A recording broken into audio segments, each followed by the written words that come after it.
सबसे पहली बात तो ये है कि ये क़ानून जो मोदी सरकार ने आज से 4 साल पहले बनाया था वो संविधान के ख़िलाफ़ है। आप रिलीजन की बुनियाद पर क़ानून नहीं बना सकते, इसमें कई सुप्रीम कोर्ट के जजमेंट्स है और राइट टू इक्वालिटी के ख़िलाफ़ है। आप कैसे हर रिलीजन को आप उसकी इजाज़त दे रहे हैं उनको, और आप जो रिलीजन जिनका इस्लाम है उनको आप नहीं दे रहे। दूसरा ये है कि मैंने उस वक्त पार्लियामेंट में कहा था कि इसी तरह का एक क़ानून वाइट साउथ अफ्रीका ने बनाया था, तो महात्मा गांधी ने उस क़ानून को फाड़ दिया था। मैंने भी पार्लियामेंट में इस CAA के उस बिल को फाड़ा था। तीसरी बात यह है कि अब 4 साल के बाद ये सरकार रूल्स बना रही है। मैं देश को ये बताना चाह रहा हूँ कि मैंने नहीं, मौजूदा अभी प्रेजेंट होम पार्लियामेंट में कहा था मेरा नाम लेकर के OIC, NRC भी आएगा। कई टीवी के इंटरव्यूज में उन्होंने बात कही थी। तो हम ये बताना चाह रहे हैं कि CAA एक्ट को सिर्फ आप CAA से मत देखिए, इसको आपको NPR से और NRC से जोड़कर देखना पड़ेगा। और जब वो होगा तो जाहिर है उसमें सबसे ज़्यादा निशाना बनेंगे मुसलमान, दलित, आदिवासी और गरीब लोग। पांचवी बात यह है कि अब आसाम में सुप्रीम कोर्ट मॉनिटर्ड एक NRC हुआ, 19 लाख लोगों के नाम नहीं आए, जिसमें से लगभग 10 से 12 लाख हमारे हिंदू भाई बहनों के नाम नहीं आए। उनको अब हेमंत बिस्वा शर्मा ये बोल रहे हैं कि CAA कानून जब इम्प्लीमेंट होगा तो उन सब को सिटीजनशिप मिल जाएगी, क्योंकि उनका रिलीजन उसमें इंक्लूड हो गया। अब उसमें 1 लाख से 1.5 लाख या 2 लाख करीब जो मुसलमान नाम है उनको इसका फ़ायदा नहीं मिलेगा। ये बताइए, ये नाइंसाफ़ी नहीं है तो क्या है? हेमंत बिस्वा शर्मा ने कहा, BJP के नेताओं ने कहा कि 19 लाख में जो 10 से 12 लाख जो हिंदू भाई बहन के नाम नहीं आए उनको मिल जाएगा, पूरा सिटीजनशिप मिल जाएगी उनको।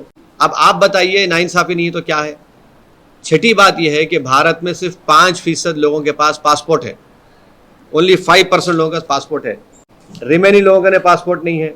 और फिर आधार कार्ड आप देख लिए, प्रूफ ऑफ सिटीजनशिप नहीं है, उसमें खुद लिखा हुआ आधार कार्ड में। भारत में बर्थ रजिस्ट्रेशन 1996 में सिर्फ 50% इंडियंस के पास बर्थ सर्टिफिकेट था। तो जब NRC होगा, NPR होगा, तो उसमें बायोमेट्रिक एक्सरसाइज होंगी उसमें, और लोकल रजिस्ट्रार में लिस्ट लगाई जाएगी। अब प्रसाद साहब जाके बोल सकेंगे असद साहब के डाउटफुल है, मैं डाउटफुल बन जाऊंगा। अब मुझे प्रूफ करना पड़ेगा। अब मैं मेरे दादा का बर्थ सर्टिफिकेट लेकर आऊँ क्योंकि मेरा रिलीजन इस्लाम है, अब मैं फिरते रहूँ तो फायदा किसका होगा? रद्दी वाले का ही फायदा होगा ना। तो ये इसीलिए ये एक्सरसाइज ये जो लॉ है ये रिलीजन की बुनियाद पर बनाया गया, ये डिस्क्रिमिनेटरी है, अनकॉन्स्टिट्यूशनल है। और ये बोलना कि जो हमारे हिंदू और सिख भाई या क्रिश्चियन भाई जो पाकिस्तान में, अफ़गानिस्तान में, बांग्लादेश में रह रहे हैं उनको सिटीजनशिप नहीं दे सकते, झूठ है ये। हमेशा सरकार के पास इख्तियार था, एग्जीक्यूटिव ऑर्डर से आप दे सकते थे। और आखिरी बात, नरेंद्र मोदी और BJP को ये क्यों भूल गए कि कितने लाखों लोग कश्मीरी पंडित मुल्क से बाहर हैं, जो मुल्क से कश्मीर से बाहर हैं, उनको आप क्या कर रहे हैं? उनको आप क्या कर रहे हैं? भूल गए आप कश्मीरी पंडितों को? कम से कम 5 लाख कश्मीर के बाहर हैं, लेकर जाइए ना कश्मीर में उनको। इंग्लैंड में इंडियन जो वहाँ के इंडियंस यहाँ पर वहाँ चले गए जो इलीगल, उनको वापस लेकर आइए। ग्रेट ब्रिटेन बोल रहा है कि लेकर आइए वापस, सरकार बोलती है हम नहीं लेकर आएंगे। तो ये गलत है, डिस्क्रिमिनेटरी है, अनकॉन्स्टिट्यूशनल है। सरकार के पास पहले से पावर्स थे और है और रहेंगे कि वो जो हिंदू भाई बहन पाकिस्तान में है या बांग्लादेश से है, आप दे सकते हो उनको। और मैंने खुद केस डाला है सुप्रीम कोर्ट में। हम लोग जब CAA का हियरिंग हुई थी, हमारे लॉयर जनाब निज़ाम पाशा साहब ने स्टे की मांग की थी, तो गवर्नमेंट ने कहा था कि अभी हम रूल्स नहीं बनाए। अब जब रूल्स बनाए तो हम सुप्रीम कोर्ट में डालेंगे और इसके ऊपर हम कोशिश करेंगे कि सुप्रीम कोर्ट में जाकर इसको उठाया जाए इस मसले को। बिल्कुल है, उसमें दो राय नहीं है, उसमें दो राय नहीं है। आप जब 4-5 दिन के अंदर इलेक्शन कमीशन ऑफ इंडिया अपने डेट्स का अनाउंस कर देगा 2 ECI के बन जाने के बाद, तो यकीनन ये चुनाव को सामने रखकर ये फैसला लिया गया है BJP की तरफ से। सर, खास करके हाँ बोलो, खास करके कि अब आप लोग कागज निकालने की तैयारी करिए। Our case is already in Supreme Court. When the last time when the Supreme Court was hearing this matter, the Union of India said that we have not yet made the rules.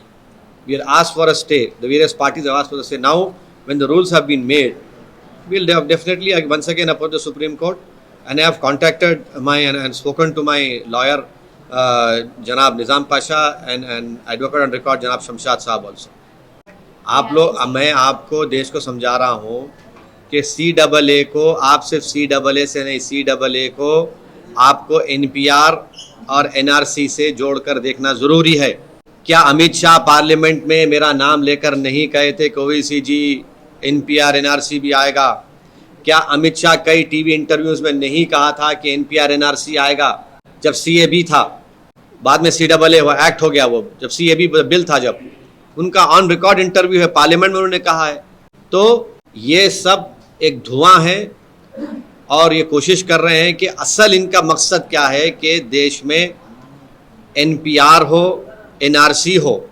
अब मिसाल के तौर पर आसाम में जो NRC हुआ, supreme court monitored, 1600 crore रुपये उस पर खर्चा किए गए, 50,000 गवर्नमेंट एम्प्लॉयज़ ने काम किया और 19 लाख लोगों को कहा गया कि भारत के शहरी नहीं है, नागरिक नहीं है। अब मैं फिर से कह रहा हूं कि उसमें 10 से 12 लाख हमारे हिंदू भाई बहन के नाम नहीं आए। वहाँ के मुख्यमंत्री ये कह चुके हैं कि उन 10-12 लाख हिंदू भाइयों बहनों को बगैर डॉक्यूमेंट के CAA के तहत उनको सिटीजनशिप मिल जाएगी।